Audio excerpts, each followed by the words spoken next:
Hello everyone, आप सबका educational platform Gurukul bye विकास में स्वागत है। दोस्तों, आज हम 31 अगस्त के इम्पोर्टेंट करंट अफेयर्स को डिस्कस करेंगे जो हमारे वनडे एग्ज़ाम के लिए महत्वपूर्ण है। सो दोस्तों देखिए, आज थोड़ी सी लेट हो गई क्योंकि ये जो सेशन है डेली 9 बजे होता है, पर आज मैं थोड़ा सा व्यस्त था तो नहीं हो पाया, सॉरी। लेकिन कल से हाँ, ये सेशन टाइम पे होगा। तो चलिए शुरू करते हैं आज के सेशन को। आप सबसे सॉरी बोलता हूँ क्योंकि ये सेशन जो है टाइम पे नहीं हो पाया है। चलिए शुरू करते हैं सेशन को। देखिए, आज का पहला क्वेश्चन है कि हुरून इंडिया रिच लिस्ट 2024 द्वारा जारी आंकड़ों में शीर्ष स्थान पर कौन है।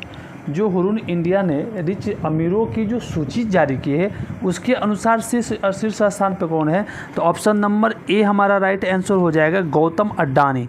गौतम अडानी जो है हुरून इंडिया रिच लिस्ट 2024 में वो पहले स्थान पर हैं। ओके, देखिए हुरून इंडिया द्वारा 2024 में जो अमीर लोगों की सूची जारी की गई है उसमें जो अडानी जी हैं, यानी गौतम अडानी जो है वो 11.6 लाख करोड़ रुपए की संपत्ति के साथ सबसे अमीर व्यक्ति हैं, भारत के सबसे अमीर व्यक्ति हैं। ठीक है, पिछले साल की तुलना में जो उनकी संपत्ति थी उसमें 95% की वृद्धि हुई है। और 95% की वृद्धि कितने लाख करोड़ रुपए तक पहुंची है, तो 11.6 लाख करोड़ रुपए के साथ वो भारत के सबसे अमीर व्यक्ति बने। ओके, अब देखिए यहाँ पे अगर हम बात करें तो रिलायंस इंडस्ट्री के जो मुकेश अंबानी जी हैं वो इस सूची में, हुरून इंडिया सूची में दूसरे स्थान पर हैं। और पिछले साल की तुलना में इस साल जो उनका कारोबार है उसमें 25% की, सॉरी कारोबार में नहीं, उनके संपत्ति में 25% की जो है वो वृद्धि देखी गई है। ओके, अब देखते हैं कि अंबानी जी की कुल संपत्ति इस समय कितनी है। तो अंबानी की कुल संपत्ति जो है 10.14 लाख करोड़ रुपए, यानी कि ये दूसरे स्थान पे हो गए 10.14 लाख करोड़ रुपए के साथ। 11.6 लाख करोड़ रुपए के साथ ये पहले स्थान पर है। ओके, अब देखिए इस सूची में पहली बार जो है शाहरुख खान को ऐड किया गया है। उनकी जो अनुमानित संपत्ति बताई गई है 3700 करोड़, सॉरी 7300 करोड़ रुपए की अनुमानित संपत्ति है। इस सूची में पहली बार जो है वो जगह बनाने में सफल रहे। दोस्तों, आज इतना वर्क था, इतना काम था, मैं घर के कार्यों में व्यस्त था, दिमाग थोड़ा सा वो थका हुआ है, सॉरी। 7300 करोड़ रुपए की अनुमानित संपत्ति के साथ इस बार जो है जगह बनाने में सफल रहे। ओके, देखिए वही जो है इस हुरून इंडिया की रिपोर्ट में सबसे कम उम्र के व्यक्ति के रूप में किसे नामित किया गया है, तो 3600 करोड़ रुपए के साथ जेप्टो के संस्थापक केवल ओहरा को जो है इस सूची में स्थान दिया गया है। 3600 करोड़ रुपए के साथ वो सबसे कम उम्र के अमीर व्यक्ति हैं। ओके, ठीक है, चलिए नेक्स्ट क्वेश्चन देखते हैं। देखिए आज का हमारा अगला क्वेश्चन है कि हाल ही में किसने south Asian Football Federation under 20 championship का खिताब जीता है। किसने जीता है, तो south Asian Football Federation under 20 championship का खिताब जो है वो बांग्लादेश ने जीता है। किसने जीता है, तो बांग्लादेश ने जीता है। ठीक है, अब देखिए South Asian Football Federation SAFF का फुल फॉर्म हो जाएगा South Asian Football Federation. Okay, देखिए बांग्लादेश ने पहली बार South Asian Football Federation under 20 championship का खिताब जीता है। किसने जीता है, तो यहाँ पे हमारा आंसर हो जाएगा बांग्लादेश ने जीता है। इस चैंपियनशिप में किसने भाग लिया था, तो देखिए जो साउथ एशियन फुटबॉल फेडरेशन का जो आयोजन हुआ है इसमें नेपाल ने, बांग्लादेश, भारत, श्रीलंका, भूटान और मालदीव ने हिस्सा लिया था। लेकिन इसमें पहली बार किसने जीत हासिल की है, तो बांग्लादेश ने इस बार पहली बार जीत हासिल की है। ठीक है, जो हमारा साउथ एशियन फुटबॉल अंडर 20 का चैंपियनशिप है उसका आयोजन कहाँ किया गया था, तो दोस्तों उसका जो आयोजन है वो नेपाल में किया गया था। ओके, तो हमारा मेन यहाँ पे आंसर क्या हो गया, बांग्लादेश, जिसने पहली बार जो है south Asian Football Federation under 20 championship का खिताब अपने नाम किया है। ओके, चलिए नेक्स्ट क्वेश्चन देखते हैं। हमारा अगला क्वेश्चन है कि हाल ही में किसे श्रीलाल शुक्ल इफ्को साहित्य सम्मान 2024 के लिए चुना गया है। ठीक है, किसे चुना गया है, तो श्रीलाल शुक्ल इफ्को साहित्य सम्मान 2024 के लिए चंद्रकिशोर जायसवाल, किसे, तो चंद्रकिशोर जायसवाल जी को जो है वो श्रीलाल शुक्ल इफ्को साहित्य पुरस्कार के लिए चुना गया, यानी कि ऑप्शन नंबर ये हमारा राइट आंसर है। ठीक है, देखिए अब देखते हैं इसको डिटेल से। Indian farmers fertiliser cooperative limited, IFFCO का ये फुल फॉर्म है। इफ़को का फुल फॉर्म क्या हो जाएगा?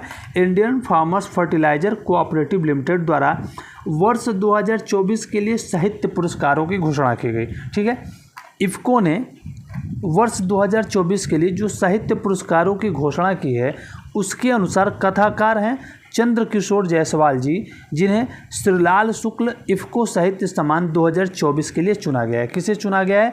तो चंद्रकिशोर जायसवाल जी को जो है वो इस बार 2024 के श्रीलाल शुक्ल इफ़को साहित्य सम्मान के लिए चुना गया है। ओके, देखिए जो ये रचनाकार हैं, जो इनका चयन किसके आधार पर किया गया? तो इनका चयन जो है वरिष्ठ साहित्यकार असगर वजाहत की अध्यक्षता वाली समिति के द्वारा किया गया। यानी कि जो ये साहित्य पुरस्कारों की जो घोषणा की गई है ये किसकी अध्यक्षता में इसे चुना गया है? तो इसकी अध्यक्षता किसने की है? वरिष्ठ साहित्यकार असगर वजाहत की अध्यक्षता द्वारा पैनल में जो समिति है उन्होंने साहित्य के लिए जिन्हें पुरस्कार देना है उन्हें चुना है। ठीक है, यह सम्मान कब प्रदान किया जाएगा? तो दोस्तों यह सम्मान जो है 30 सितंबर 2024 को नई दिल्ली में आयोजित एक कार्यक्रम में प्रदान किया गया है। कब? तो नई दिल्ली में प्रदान किया गया है 30 सितंबर 2024 को। ओके, यानी कल ही इसे प्रदान किया गया है। देखिए इसके साथ एक और न्यूज है कि इसके साथ ही प्रथम श्रीलाल शुक्ल स्मृति इफ़को युवा साहित्य सम्मान, ठीक है, ये श्रीलाल शुक्ल स्मृति इफ़को युवा साहित्य सम्मान किसे दिया गया? रेणु यादव के नाम की घोषणा की गई। ठीक है, अब देखिए यहाँ पे क्या था? हाँ, साहित्य पुरस्कार की घोषणा, इसमें श्रीलाल शुक्ल इफ़को साहित्य सम्मान है और यहाँ पे है श्रीलाल शुक्ल इफ़को युवा साहित्य सम्मान। जो युवा साहित्य सम्मान है उसके लिए रेणु यादव के नाम की घोषणा की गई और जो इफ़को साहित्य सम्मान है उसके लिए कथाकार हैं चंद्रकिशोर जायसवाल जी के नाम की घोषणा की गई है और इन्हें दिल्ली में आयोजित 30 सितंबर के एक आयोजन में इस सम्मान को प्रदान किया गया है। ओके, नेक्स्ट देखते हैं। चलिए, हाल ही में किसे एशिया का दूसरा सबसे स्वस्थ शहर घोषित किया गया है? किसे घोषित किया गया है? एशिया का सबसे स्वस्थ शहर किसे घोषित किया गया है? दूसरा सबसे स्वस्थ शहर जो है धूलिखेल। किसे? धूलिखेल, नेपाल का एक जिला है धूलिखेल, इसे जो है एशिया का सबसे स्वस्थ शहर जो है घोषित किया गया है। देखिए विश्व स्वास्थ्य संगठन द्वारा इसे घोषित किया गया। तो विश्व स्वास्थ्य संगठन यानी कि WHO ने नेपाल के धूलिखेल शहर को एशिया का दूसरा सबसे स्वस्थ शहर घोषित किया गया है। ठीक है, नेपाल का एक शहर है धूलिखेल जिसे एशिया का दूसरा सबसे स्वस्थ शहर जो है वो घोषित किया गया है। जबकि क्या? धूलिखेल जो है नेपाल का पहला स्वस्थ शहर है जिसे WHO द्वारा स्वस्थ शहर घोषित किया गया। एशिया का दूसरा है लेकिन नेपाल का पहला ऐसा शहर है धूलिखेल जिसे स्वस्थ शहर जो है वो घोषित किया गया। ठीक है, अब इसके तहत देखिए जब पुरस्कार राशि प्रदान की जाएगी तो पुरस्कार राशि में उन्हें क्या प्रदान किया जाएगा? तो नेपाल का पहला स्वस्थ शहर बनने पर धूलिखेल नगर पालिका को जो है वो 5,000 अमेरिकी डॉलर जो है प्रदान किए जाएंगे पुरस्कार के तौर पर। जब धूलिखेल जो है एशिया का दूसरा सबसे स्वस्थ शहर घोषित हुआ है तो उसके लिए इनाम राशि के रूप में इन्हें क्या प्रदान किया जाएगा? तो 5,000 अमेरिकी डॉलर से इन्हें पुरस्कृत किया जाएगा। ओके, ठीक है, अब यहाँ पे तो हो गई कि एशिया का सबसे स्वस्थ शहर, यहाँ पे एशिया का दूसरा सबसे स्वस्थ शहर धूलिखेल को, नेपाल के धूलिखेल को घोषित किया गया। वहीं पे देखिए उपग्रह से प्राप्त पार्टिकुलेट, एक बैड न्यूज, उपग्रह से प्राप्त पार्टिकुलेट मैटर 2.5 डेटा के आधार पर नेपाल को दुनिया का तीसरा सबसे प्रदूषित देश बताया गया। ठीक है, देखिए दुनिया का तीसरा सबसे प्रदूषित देश कौन हो जाएगा? तो नेपाल। एक तरफ तो यहाँ पे सबसे प्रदूषित देश है नेपाल, और दूसरी तरफ जो है नेपाल के जो धूलिखेल शहर है उसे एशिया का दूसरा सबसे स्वस्थ शहर घोषित किया गया है। ओके, ठीक है, यहाँ से चलिए अगला देखते हैं। देखिए अगला है दोस्तों, प्लीज़ आपसे रिक्वेस्ट है कि आप हमारे द्वारा जो ये करंट अफेयर का सेशन डेली लिया जाता है, आपसे रिक्वेस्ट है कि प्लीज़ आप पूरे वीडियो को देखा कीजिए। ठीक है, चलिए देखते हैं। राष्ट्रीय खेल दिवस वर्ष 2024 में कब मनाया गया?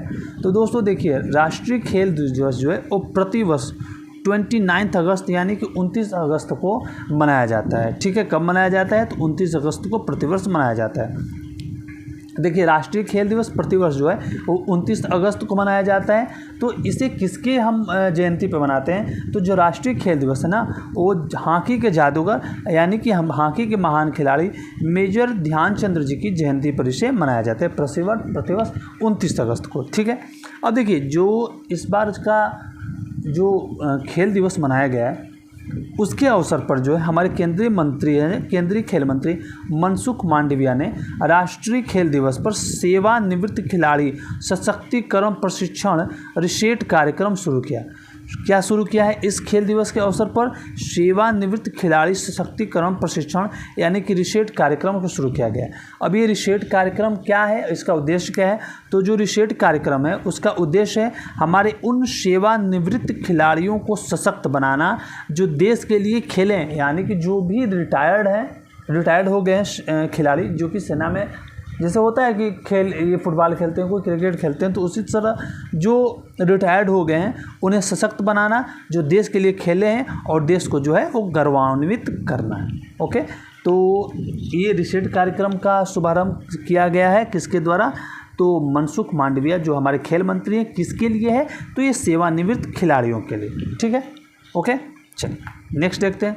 देखिए मूडीज रेटिंग के अनुसार कैलेंडर ईयर 2024 के लिए भारत की जो जीडीपी ग्रोथ है उसका अनुमान कितना लगाया गया है? जो भारत की जीडीपी ग्रोथ जो है अनुमानित कितनी बताई गई है? तो दोस्तों देखिए भारत की जीडीपी ग्रोथ मूडीज के अनुसार पहले थी 6.8%। ठीक है, लेकिन इस बार उसने इसे बढ़ाकर कितना कर दिया? 7.2% जो है इस बार घोषित किया, यानी कि ऑप्शन नंबर बी हमारा राइट आंसर हो जाए कितना? 7.2%। ओके, देखिए भारतीय अर्थव्यवस्था की वृद्धि के संदर्भ में एक तो मूडीज ने किया और फिच ने भी किया। हम दोनों को बारी बारी से देखते हैं। पहले मूडीज का देखते हैं क्योंकि ऑप्शन प्रश्न था हमारा। तो मूडीज रेटिंग ने भारत की जो जीडीपी ग्रोथ है उसका अनुमान 2024 के लिए 6.8 था पहले, उसे बढ़ाकर 7.2% जो अनुमानित किया है। वही वित्त वर्ष 2025, ये 2024 के लिए, ठीक है, मूडीज का, वही वित्त वर्ष 2025 के लिए जो जीडीपी की ग्रोथ रेट है उसे 6.4% से बढ़ाकर 6.6% जो अनुमानित किया है। यानी कि इस बार जो है जीडीपी की ग्रोथ रेट 2024 में 7.2% अनुमानित किया है और जो 2025 के लिए यानी अगले वित्त वर्ष के लिए जो है इसे 6.6% जो है अनुमानित किया है। अब फिच की बात करें तो फिच के अनुसार जो है वित्त वर्ष 2024 के लिए जो जीडीपी की ग्रोथ रेट है उसे 7.2% तक बढ़ने का अनुमान है। ठीक है, इन्होंने कितना बताया? 7.2% तक ये बढ़ेगी। वहीं वित्त वर्ष 2026 में ये जो जीडीपी ग्रोथ है वो 6.5% तक ही रहने का अनुमान जो है वो फिच द्वारा बताया गया है। ओके, ठीक है। नेक्स्ट क्वेश्चन है हमारा कि हाल ही में सी बॉक्स पोर्टल किसके द्वारा लॉन्च किया गया?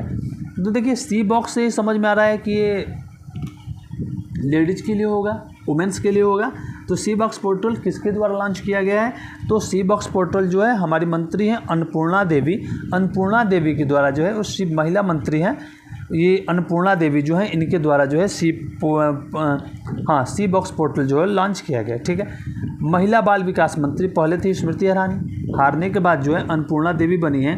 तो महिला विकास मंत्री अन्नपूर्णा देवी ने सी बॉक्स पोर्टल को लॉन्च किया है। ठीक है, अब लॉन्च करने का उद्देश्य क्या है इस पोर्टल का?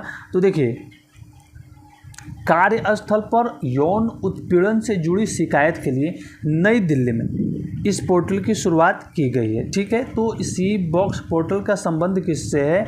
तो यौन उत्पीड़न से संबंधित है। शिकायत करने के लिए वहाँ पे जो भी इसका मतलब कि ऐसा ना हो, जो भी मतलब इसमें दोषी पाया जाएगा तो उसके प्रति जो है वो शिकायत सी बॉक्स पोर्टल में जो है ऑन स्पॉट किया जा सकता है। और इसे कहाँ पे लॉन्च किया गया है? तो नई दिल्ली में इस पोर्टल की शुरुआत की गई। किसके द्वारा? तो महिला बाल विकास मंत्री जो है अन्नपूर्णा देवी द्वारा सी बॉक्स पोर्टल की शुरुआत जो है वो की गई है। कहाँ पे? नई दिल्ली में। ओके, नेक्स्ट क्वेश्चन है हमारा कि हाल ही में वधवन बंदरगाह का शिलान्यास किसके द्वारा किया है? वधवन बंदरगाह, देखिए दोस्तों वधवन बंदरगाह का जो शिलान्यास है अभी हाल ही में प्रधानमंत्री नरेंद्र मोदी जी द्वारा किया गया है। जो ये वधवन बंदरगाह है समझिए ये भारत का 13वां, कौन सा? ये भारत का 13वां जो है वो प्रमुख बंदरगाह है। 13वां बंदरगाह है, प्रमुख बंदरगाह है 13वां। ठीक है। 13वां प्रमुख बंदरगाह है वधवन, और ये कहाँ पे है, तो ये महाराष्ट्र में है, ठीक है। ये महाराष्ट्र में वधवन बंदरगाह 13वां भारत का महत्वपूर्ण बंदरगाह है, जिसे प्रधानमंत्री नरेंद्र मोदी द्वारा इसका शिलान्यास जो है वो किया गया है। ओके, नेक्स्ट है हमारा कि हाल ही में किस राज्य के पहले ट्रांसजेंडर आमिर महतो को, किसे, आमिर महतो को स्वास्थ्य पदाधिकारी के पद पर नियुक्त किया गया है। किस राज्य के हैं आमिर महतो जिन्हें स्वास्थ्य पदाधिकारी के पद पर नियुक्त किया गया है, तो ये हैं झारखंड के। ये झारखंड के पहले ट्रांसजेंडर हैं जिन्हें स्वास्थ्य पदाधिकारी के पद पर जो है नियुक्त किया गया है, ठीक है। देखिए झारखंड के मुख्यमंत्री कौन है, हेमंत सोरेन। तो हेमंत सोरेन ने सामुदायिक स्वास्थ्य पदाधिकारी के पद पर पहली ट्रांसजेंडर जो है आमिर महतो को नियुक्त किया है, ठीक है। अब ये तो झारखंड की बात हो गई कि झारखंड ने नियुक्त किया है। अब हम देखते हैं इससे पहले किन राज्यों में जो ट्रांसजेंडर है उन्हें जो है गवर्नमेंट में वो जो है क्या कहलाता है, नौकरी प्रदान की गई है। देखिए इससे पहले कर्नाटक में दी गई है, बिहार में भी दी गई है, पश्चिम बंगाल में दी गई है, तमिलनाडु में दी गई है, और उसके बाद झारखंड जो है ऐसा करने वाला राज्य बना है, ठीक है। अब देखिए बिहार में पहली बार जो है 2021 में जो ये बिहार में दिया गया था, ये 2021 में जो है मद्य निषेध विभाग में एक ट्रांसजेंडर की नियुक्ति की गई थी, ठीक है। किसमें, तो बिहार में जो है मद्य निषेध विभाग में ट्रांसजेंडर की नियुक्ति की गई थी 2021 में, ठीक है। अब देखिए उत्तर प्रदेश की अगर कहानी समझिए इसके बारे में, तो उत्तर प्रदेश जो है अब तक किसी ट्रांसजेंडर को जो है वो सर्विस नहीं दिया है अपने संस्थाओं में। लेकिन ऐसा है कि एक किन्नर कल्याण बोर्ड जो है यूपी द्वारा चलाया जाता है, किन्नर कल्याण बोर्ड। उस कल्याण बोर्ड के थ्रू जो है वो जो भी ट्रांसजेंडर पोर्टल के पे 871 ट्रांसजेंडरों को जो है, जो केंद्र सरकार का ट्रांसजेंडर पोर्टल है उसके थ्रू जो है 871 जो ट्रांसजेंडर हैं यूपी के वो वहाँ पे रजिस्टर्ड हैं, और उसके द्वारा जो है किन्नर कल्याण बोर्ड में जो है यूपी गवर्नमेंट जो है उनको सहायता प्रदान करती है, ठीक है। तो यहाँ पे वो जो है, और उसकी अध्यक्ष कौन है, तो उसकी अध्यक्ष जो है आकांक्षा जी हैं, किन्नर कल्याण बोर्ड की यूपी के, ठीक है। तो समझिए यूपी ने अभी कोई सरकारी या गवर्नमेंट में उन्हें कोई किन्नरों को अभी जगह नहीं दिया, मतलब कोई नौकरी अभी नहीं मिली है यूपी में। तो लेकिन यहाँ पे जो उत्तर प्रदेश की पहली महिला ट्रांसजेंडर कार्यक्रम अधिकारी कौन है, तो आकांक्षा, ठीक है, जो किन्नर कल्याण बोर्ड है उसकी अध्यक्ष है, ठीक। अच्छा दोस्तों, जो भी आज की इम्पोर्टेंट करंट थे उनको हमने डिस्कस किया। हाँ थोड़ी सी है कि आज लेट हुआ, लेट क्या बहुत लेट हुआ, पूरा टाइम ही दोस्तों आज समय थोड़ा सा नहीं था, मैं घर के कुछ कार्य थे, थोड़ा सा व्यस्त हो गया। सो प्लीज़ आपसे मैं सॉरी बोलता हूँ उसके लिए। आपसे रिक्वेस्ट है कल फिर मिलते हैं वीकली करंट अफेयर के साथ। सो प्लीज़ आप हमारे यूट्यूब चैनल गुरुकुल बाय विकास को लाइक करें, सब्सक्राइब करें और अपने ग्रुप में शेयर कर दें। ओके, गुड नाइट दोस्तों, थैंक यू, मिलते कल के सेशन में।